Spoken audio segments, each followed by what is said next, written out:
సమగ్ర శిక్ష ఉద్యోగులకు ముఖ్యమంత్రి రేవంత్ రెడ్డి ఎన్నికలకు ముందు ఇచ్చిన హామీ మేరకు న్యాయం చేయాలని సమగ్ర సర్వశిక్ష అభియాన్ ఉద్యోగుల సంఘం జిల్లా అధ్యక్ష కార్యదర్శులు ములుగూరి కృష్ణ, బొమ్మగాని రాజు డిమాండ్ చేశారు. తమ సమ్మె భగ్నం చేయాలని చూస్తే సహించేది లేదన్నారు. సమగ్ర శిక్ష ఉద్యోగులను రెగ్యులర్ చేయాలని డిమాండ్ చేస్తూ నల్గొండ జిల్లా కలెక్టరేట్ ముందు చేపట్టిన సమగ్ర సర్వశిక్ష అభియాన్ ఉద్యోగుల సంఘం సమ్మె సోమవారం 28వ రోజు సైతం కొనసాగింది. ఈ సమ్మెలో భాగంగా ఆటాపాటా మాటతో ధూమ్ధాం నిర్వహించి నిరసన తెలిపారు.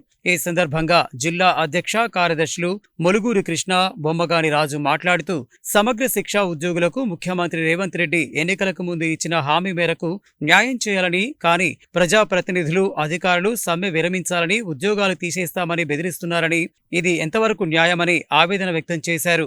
ఎస్ఎఫ్ఐ జిల్లా అధ్యక్ష కార్యదర్శులు నరేష్, శంకర్ ఆధ్వర్యంలో దీక్షకు మద్దతు తెలిపి మాట్లాడుతూ కస్తూర్బా పాఠశాలలతో పాటు మండల విద్యాధికారి కార్యాలయాల్లో విద్యా సంబంధ అనేక పనులు ఆగిపోయాయని, తక్షణమే విద్యార్థుల శ్రేయస్సును దృష్టిలో ఉంచుకొని సమగ్ర శిక్ష ఉద్యోగుల సమస్యలు పరిష్కరించాలని డిమాండ్ చేశారు. లేని పక్షంలో అసెంబ్లీ ముట్టడిస్తామని హెచ్చరించారు. ఈ కార్యక్రమంలో రాష్ట్ర కార్యదర్శులు కంచర్ల మహేందర్, క్రాంతి కుమార్, వర్కింగ్ ప్రెసిడెంట్ కొండ చంద్రశేఖర్, నీలాంబరి, మహిళా అధ్యక్షురాలు గుమ్ముల మంజులారెడ్డి, మహిళా కార్యదర్శి మేడి సావిత్రి, అసోసియేట్ ప్రెసిడెంట్ వి సావిత్రి, కోశాధికారి పాలడుగు పుష్పలత, సాయిలు, ఉపాధ్యక్షులు వెంకట్, జి వెంకటేశ్వర్లు, ఎర్రమల్ల నాగయ్య, ప్రచార కార్యదర్శి చందపాక నాగరాజు, బంటు రవి, లలిత, కొండయ్య, యాదయ్య, యాట వెంకట్, జి వెంకటేశ్వర్లు, ధార వెంకన్న, దారం శ్రీనివాస్, ఇటికాల రమేష్, వసంత, సుజాత, మంగ నిరంజన్, చెరక వెంకటకృష్ణ, వేముల నాగయ్య, సుంకోజు భిక్షం, రాగిపని భిక్షమాచారి, మోయిస్ ఖాన్, జానకిరాములు, అజీం బాబా, పరమేష్, నాగభూషణంచారి,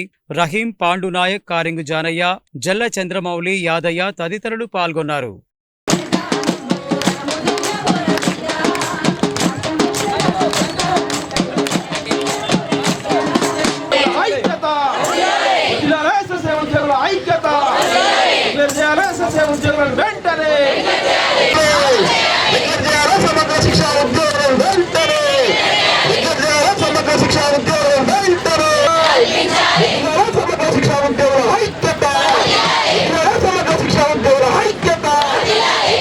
మేము గత 28 రోజులుగా నిరవధిక సమ్మె 33 జిల్లాల్లో కొనసాగిస్తుంటే గౌరవ ముఖ్యమంత్రి గారు మొన్న 25వ రోజు స్పందించారు. చాలా సంతోషం.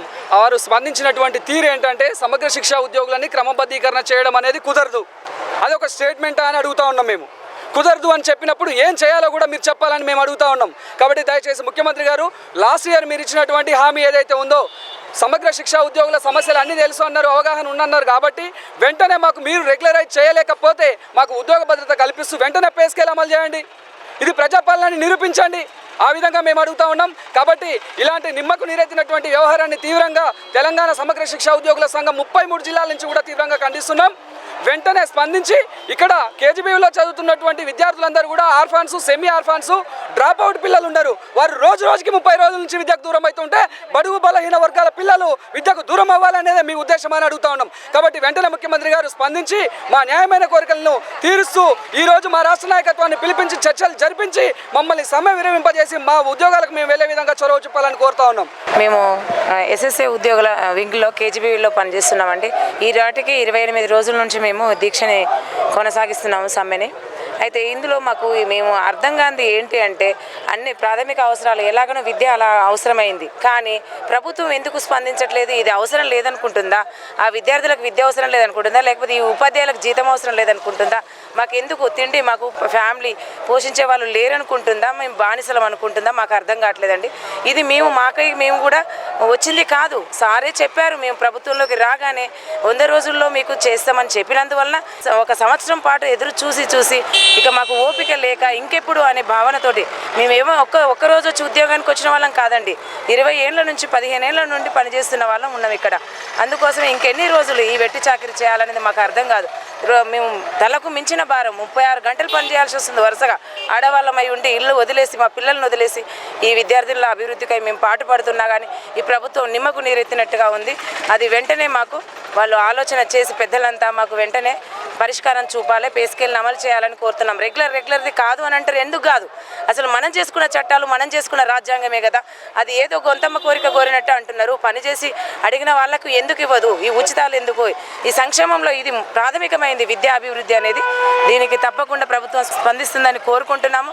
పే స్కేల్ వెంటనే అమలు చేసి మమ్మల్ని విరమింపజేయాల్సిందిగా కోరుచున్నాం. అణగారిన కుటుంబం నుంచి వచ్చి ఒక అర్థం లేని వ్యవస్థలో ఇరుక్కుపోయినటువంటి కాంట్రాక్ట్ ఉద్యోగినండి. అసలు ఈ కాంట్రాక్ట్ వ్యవస్థ వద్దు సార్. ముందస్తుగా మాకు ఉద్యోగాలు ఇప్పుడు తీసేసినా పర్వాలేదు, కానీ ముందు తరాలకు కాంట్రాక్ట్ అనే విధానమే ఉండొద్దు అనేది మా యొక్క కోరిక సార్. అసలు ఇది ఉండొద్దు. మనిషిని బానిసలుగా చేసే వ్యవస్థలు ఎందుకు అని ఇప్పుడు మేము ప్రశ్నిస్తున్నాం. బానిస వ్యవస్థ సార్ మాది. బానిస వ్యవస్థ అంటే కూడా కూలికి పోయిన ఒక మనిషి అయినా ఉదయం పోయి సాయంత్రానికి నేను ఇంటికి తిరిగి వస్తా అనేటువంటి నమ్మకం ఉంటుంది. మాకు ఉదయం పోయిన మనిషి రేపు కాదు ఎల్లుండైనా నేను ఇంటికి పోతానా అనేటువంటి అభద్రతా భావం మాకు ఉంది సార్. ఈ వ్యవస్థ వద్దు. మేము ఇప్పుడు 29వ రోజు సార్ ఇది.